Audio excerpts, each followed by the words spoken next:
Good afternoon, everyone. We will be kicking off our next session in the next 1 minute. Super grateful to those who have stayed with us since 9 a.m. in the morning. We are grateful. I think everyone will attest with, will agree with me that the sessions has been truly inspirational, very educative, lots of sharing of practical experiences and good practices.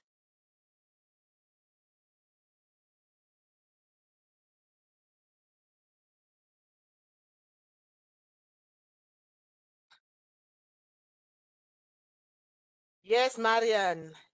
You've been here from 6 a.m. Really grateful to IRC. Thanks.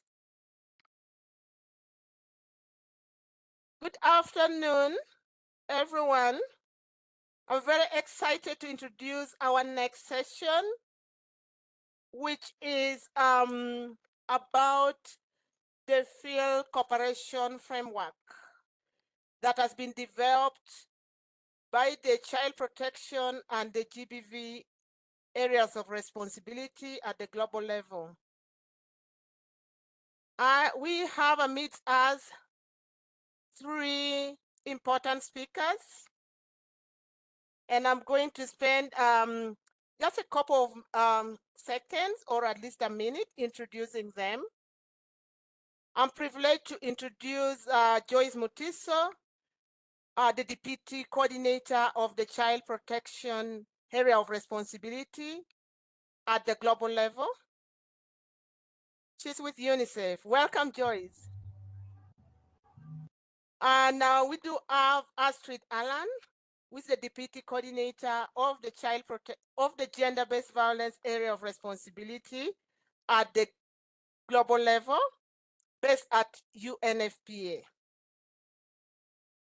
And last but not least, we have Carina Hickling joining us from NORCAP, Norwegian Capacity, which is part of the Norwegian Refugee Council, NRC. I'll provide a little bit of explanation of Carina's bio. Carina is the thematic manager for GBV and protection from sexual exploitation and abuse at NORCAP. She has decades of experience in this field. Carina has worked with the United Nations and international non-governmental organizations in the past. That includes UNICEF, UNFPA, UNHCR, WHO, and IPPF. In her previous role as the coordinator of the Child and Adolescent Survivors Initiative, CASI, which we heard a little bit about during the previous sessions. Carina worked with the Child Protection and the GBV area of responsibility in terms of steering the development of the field cooperation framework, furthering the collaboration between child protection actors and GBV actors in the field in efforts to mitigate GBV risk and response to GBV when it comes to child and adolescent survivors. Without further ado, we'll delve into the session. First, we'll have Astrid Haaland from the GBV AoR. We'll speak a little more about the synergy and the cooperation between GBV AoR and this child protection AoR.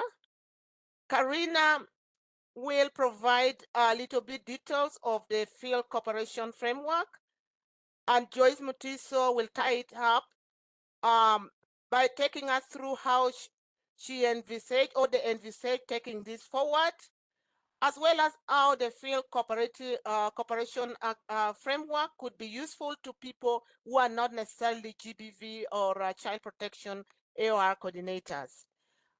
So over to you, Astrid.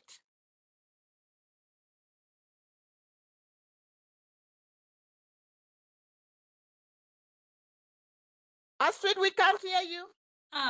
You see? Okay, we can hear you now. 3 years of online working, we still have problems with our mic.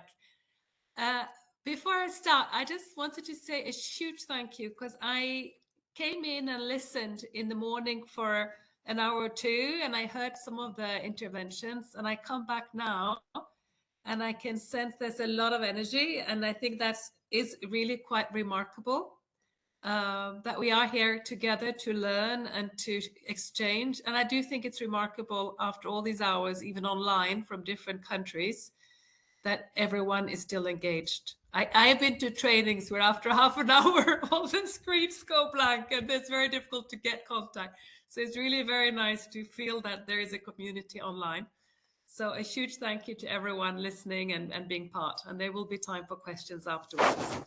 So I think we are here today because we know that not only girls, but also many boy children, as well as girls and boy adolescents, experience sexual abuse, sexual assault, and exploitation. And I know I'm talking to the already converted, but I do think I'm starting with that because I think it has taken the humanitarian community and also the GBV AoR some time to kind of shift. So while we still emphasize more in our services, women and girls, there is a much stronger recognition that of it, the need to be more intersectional and to better adapt services and coordinate around everyone who's at risk of GBV. So this violence, as you've heard earlier today, is perpetrated within families and communities. And the risks of human trafficking, survival, sex, and exploitative relationships do increase during emergencies. And they are also associated with forced displacement, and in particular, unaccompanied minors.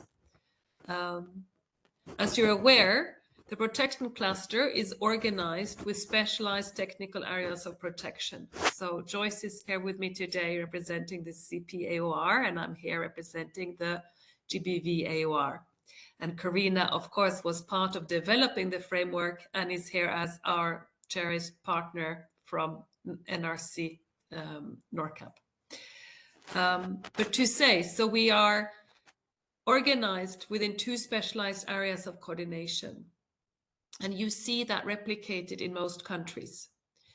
The reason we're here today is because we also want to make sure that this coordination is joined up, that we do adapt humanitarian response and programs to the needs of children and adolescents, and that we come together in a way that puts their needs at the center, so that we're not driven by our coordination structures, but that we adapt to the people that we are here to serve. Child and adolescent survivors of GBV have a need for specialized care and treatment that is appropriate to their age and development stage, gender, cultural context, psychological needs and trauma, as well as a specific type of abuse. There is also a need to consider the living and family situation, and in particular, with an emphasis on children separated from their primary caregivers. So children and adolescents, they do need particular attention. And sometimes we do tend to first think about the adult populations. The GBV AoR strategy does recognize intersectionality as a key consideration central to GBV coordination and response, and equally highlights the need to coordinate with child protection and other relevant partners to address the specific needs of children and adolescents. And in humanitarian settings, in terms of intersectionality, we also recognize that children and youth are rarely exposed to only one type of GBV risk. It's a question of age, gender, social status, and adolescent girls are one of the groups most at risk of experiencing GBV, including child, early, and forced marriage. But boys are equally targeted for abuse due to a reduced power and status based on age, disability, sexual orientation, and gender. So all of this, we see the people and their needs, and then we have a coordination that is structured around two pillars of child protection and GBV. So we came together already a few years ago with the Norwegian Refugee Council and IRC as partners under a CASI project. And it's initially we did a participatory barrier analysis in Kenya and the Philippines to really look at what are those barriers that are special for young adults, for adolescents.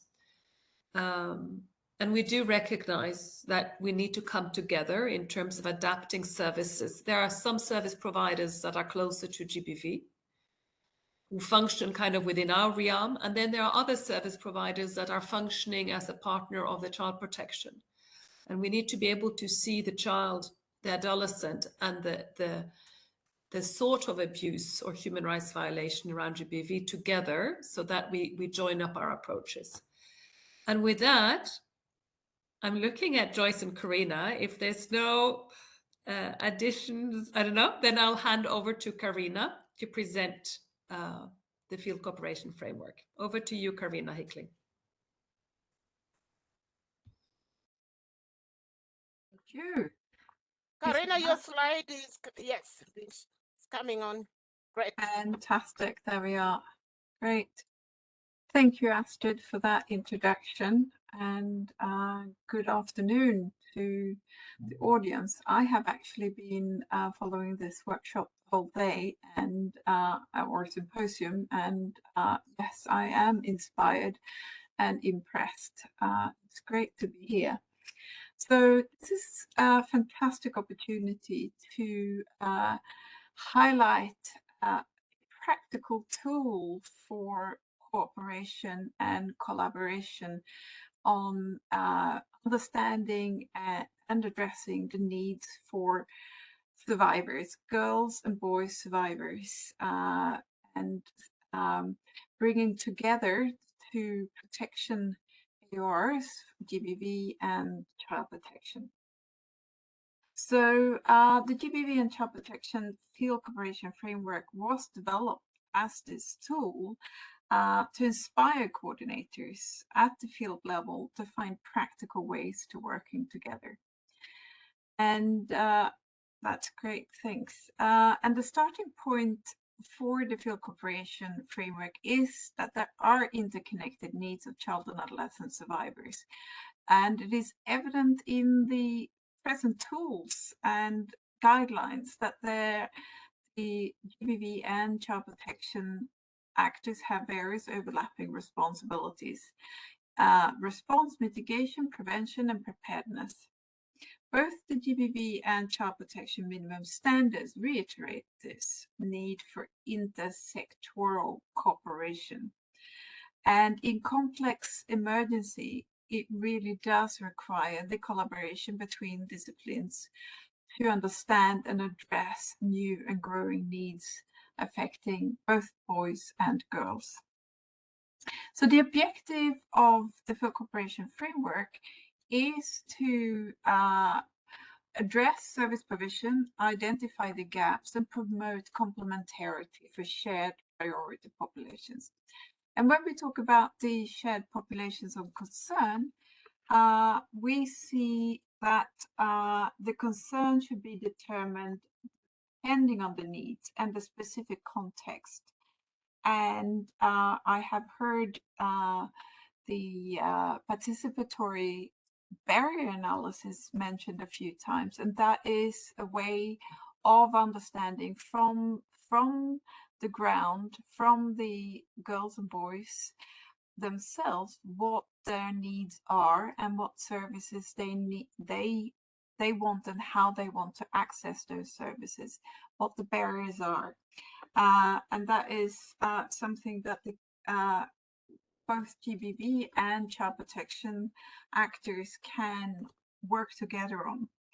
This is also working on the ability to asking questions. So bringing different actors together with different understanding of both the context and the populations that we are there to serve is perhaps the first point that you can do together. Formulating those questions that you need to ask, and then you sit and analyze this together to then arrive at a better understanding of what are the gaps, what are the services that needs to be improved, what areas are girls and boys facing accessing those services. So I also heard today notes on how important it is that service providers are trained, that they are skilled in addressing both boys and girls. And I think this is another area where the GBV AoRs and the child protection AoRs need to work together and can be a very fruitful collaboration. Back to the field cooperation framework, we have several examples in there. They are now starting, reality has moved on. So we have examples of where data management and analysis in Iraq was what brought the AoRs together. In Libya, the sustained cooperation to support service providers to be better equipped brought the actors together. In South Sudan, it was training activities and access to services. In Sudan, it was about service delivery, including capacity development. And there's also other examples from OPT, etc. So I suggest that you have a look at this field cooperation framework and pick what you want from this. There are several activities, several ideas, several entry points. What you see here on the slide are the JASC core cluster functions, and that can be applied to addressing the needs of girls and boys survivors of sexual violence and other forms of GBV. So next slide, please. Just mentioned something about the shared populations of concern and the fact that GBV and child protection actors have overlapping responsibilities to those identified vulnerable populations in both humanitarian but also development settings. Therefore, it is important that the coordination strive to facilitate a dialogue. And starting from the ground, an entry point and a foundation for this collaboration is to ensure that the actors have a joint understanding of the context and the specifics. Each setting is different, and each groups of survivors have different needs and face different types of barriers. And working together on the active participation in the data analysis and agreeing on priorities is an excellent launch pad for agreeing on priorities and how to address any gaps that are in service provision. And we know that there are gaps. We know that there aren't enough services, and that is where the last point is that in situations where there is a lack of services, GBV and child protection actors should jointly advocate for adequate resources to respond to the identified needs and address the gaps in services. Joining forces in this area is somewhere where we can really achieve change and bring this to the forefront. So I will finish there and hand over to Joyce.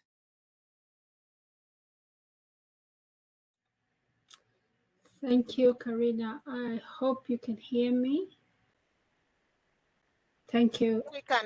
Yes, thank you. I believe, Christine, we have a bit more time for questions that people may have. We know that this is this may be a new resource for others in case people have questions. And thank you so much, Christine, for sharing the link. We've also shared the link to the resource, the Field Cooperation Framework. It's available in Arabic, French, and Spanish, in addition to English.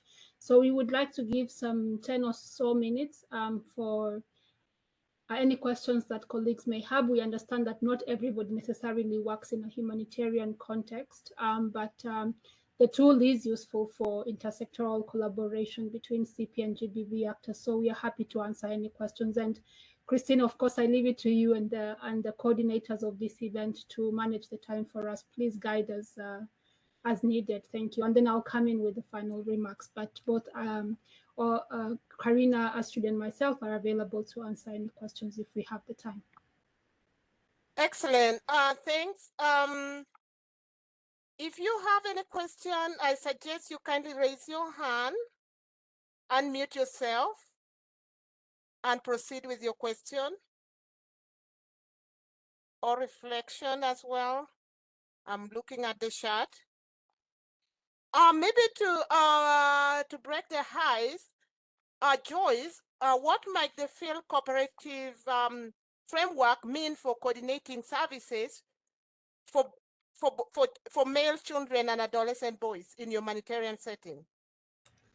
Yeah, thanks, Christine. So I think one of the key things, as mentioned by Astrid, and of course as spoken to by Carina, is for us to have the approach of inclusivity and to minimize and reduce, and if possible, get rid of discrimination, because we know that access to services, particularly within humanitarian contexts, can be quite challenging, and this access may come in different ways, and we do recognize that access of services, either preventative services or responsive services, could be difficult for male survivors of GBV, and particularly in the context that we work for boy survivors themselves, or children or boys who are at risk of gender-based violence. So what the framework does is really encourage cooperation between CP and GBV actors to make sure that we are making the most efficient use of resources and providing quality services to all that require those services. And we do work across the same communities. We work and target the same population. So what the collaboration framework or the cooperation framework does is to really promote this working together. And it's not just working together between the CP and GBV actors, but also looking at working with others across other sectors who we may need to support us, particularly camp coordination, camp management, water, sanitation and hygiene, education, just to mention a few. So really it's about looking at the fact that we are working in difficult circumstances in humanitarian crisis. We have limited resources, and how do we make the best use of those resources to benefit those who are most in need of those services? I think that's how I would capture it. Thank you. Thank you, Joyce. Dear participants, you have a rare opportunity to ask any question directly to this Child Protection AoR and the GBV AoR, the global level. So kindly raise your hands up if you have any question for the Child Protection area of responsibility or the GBV area of responsibility.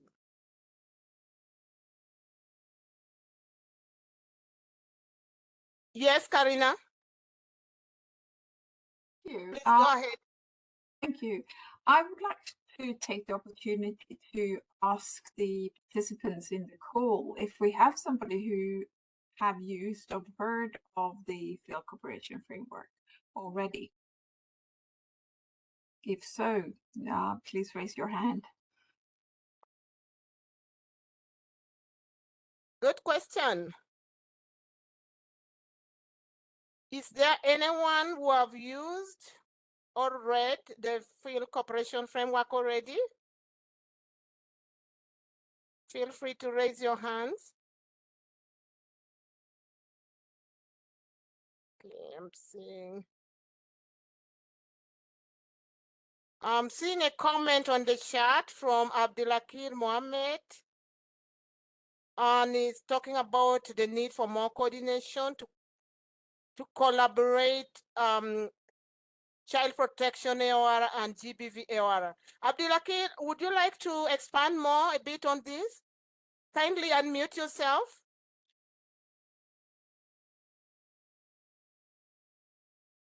And share. Yeah, hi, Christian, and my point is that and more coordination in terms of jointly having. Sometimes we may, even nationally or even regionally, clusters, and having jointly clusters. Sometimes there's a confusion between the stakeholders and with the GBV, you may find that the GBV AoR partners, the CPOR partners, some of them are jointly. So in terms of even meetings, sometimes, you know, and so I think even regionally or nationally, more coordination, more awareness in terms of more is needed. That's what I'm trying to elaborate in terms of GBV and AoR. Yeah, that's my point. Yeah. Thank you, Abdiakir. Which country do you work in? I work in Somalia. I'm both GBV and AoR and CPOR and cluster partner of UNICEF and yeah. Excellent. Thanks. I saw another hand up that dropped. Would you like to unmute yourself and ask the question? Good evening, everyone.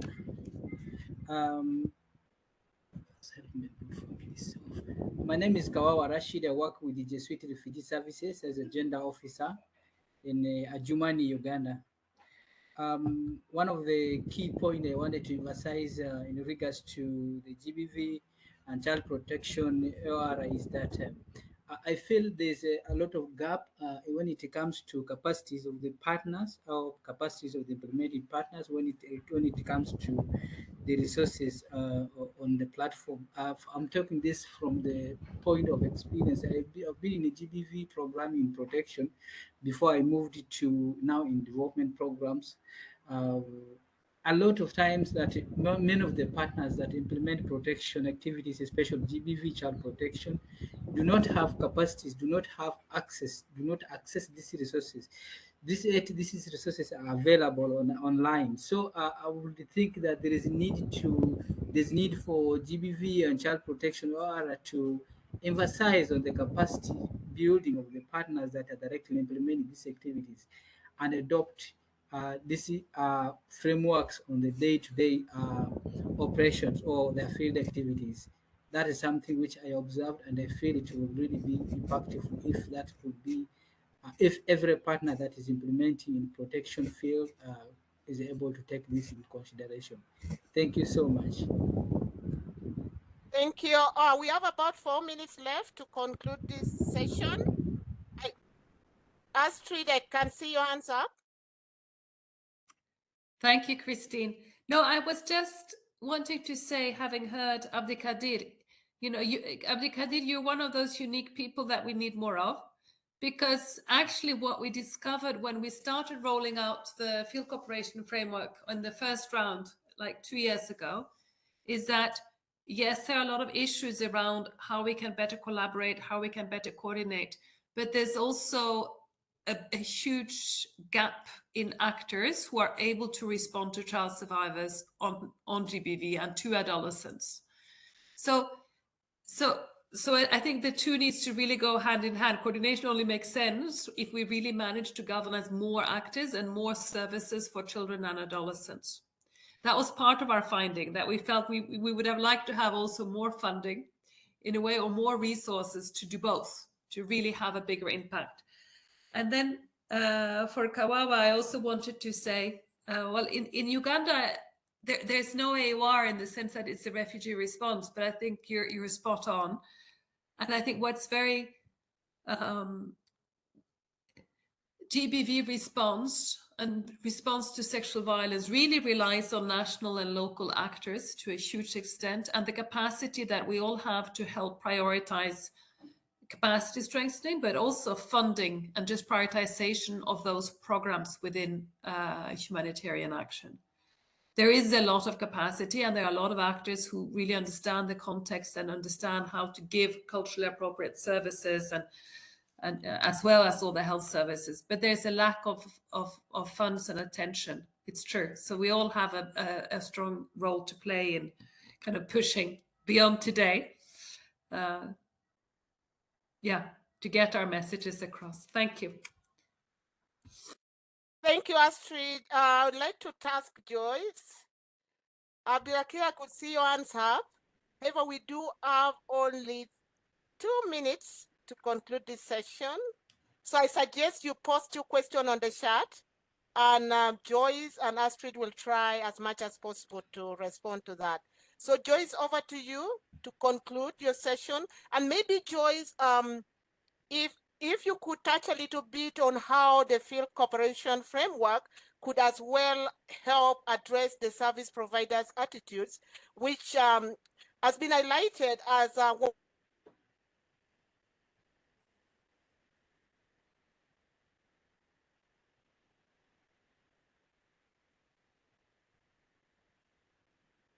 I think, Christine, yeah, thank you. I think there was a bit of a delay there, but I think I heard you.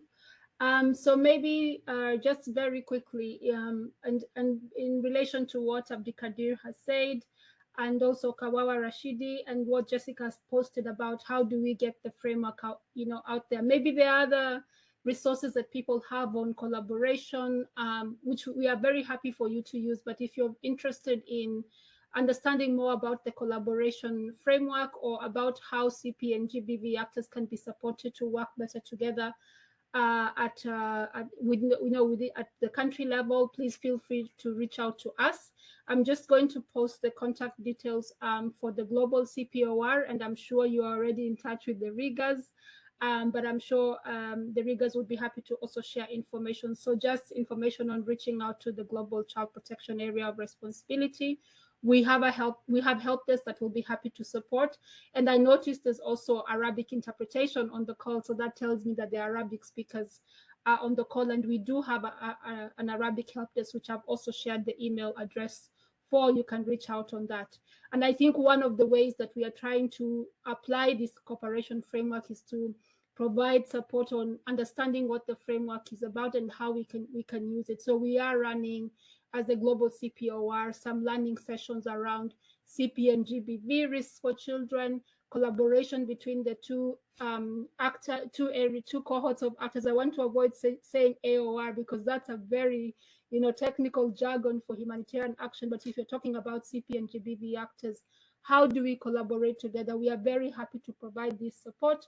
Whether or not you have a cluster or an AoR in your country, this is not necessarily an issue for us. Please reach out to the help desk. So we are running some sort of online courses on this, but we also have technical capacity within our team to help or to deploy somebody to support the CP and GBV actors to work together. And we know that this, if we're talking about behavior, as Christine has mentioned, then we really have to invest time and resources towards changing the attitudes of people as GBV actors, as CP actors, and also actors from other sectors on how we perceive our roles and responsibilities in mitigating risks for children or GBV risks for children, and already addressing those who have already been affected. So just to say, on behalf of the global CPOR, on behalf of the global GBV AoR, that we remain available to provide technical support on child protection and GBV coordination, and to support actors as they respond to humanitarian crisis specifically, but also to other crises that may need that support. I hope that's been helpful. We know it was a very short time to bring something new to you, but we hope that you are receptive to it. And please feel free to reach out to us in case you require any more information. I've seen people saying that they've been here since 6 a.m. I joined a little bit later because we are 1 hour behind, and I have to say that the discussions have been very rich and provocative, and I've learned quite a bit from true experts in this area. So thank you very much for sharing also your knowledge and your discussions with us today. Over to you, Christine. Thank you. Thank you so much, Joyce. Thanks to Astrid and thanks to Carina. I would like to hand over to Camilla from the Alliance to introduce the next session and invite the facilitator. Camilla.